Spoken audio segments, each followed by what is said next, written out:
తప్పకుండా పార్టీని మనం బలోపేతం చేసుకుంటాం. 2027లో జరగబోయేటటువంటి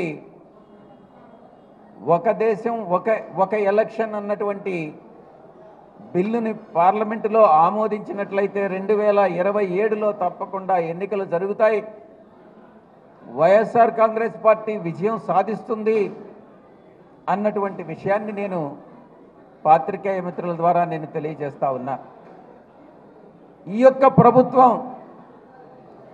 చంద్రబాబు నాయుడు ప్రభుత్వం ఈరోజు అనుసరిస్తున్నటువంటి విధానాలు, ప్రజా వ్యతిరేక చర్యలు, ఏ గ్రామానికి వెళ్ళినా కూడా గ్రామాల్లో ఉన్నటువంటి వైఎస్ఆర్ కాంగ్రెస్ పార్టీ సపోర్టర్స్ ఎవరైతే ఉన్నారో వాళ్ళని ఊర్ల నుంచి తరిమేయడం, ఊర్ల బయట వాళ్ళు టెంట్లు వేసుకొని నివసించడం, ఒక భయానకమైనటువంటి వాతావరణాన్ని తెలుగుదేశం పార్టీ ఈరోజు సృష్టించి,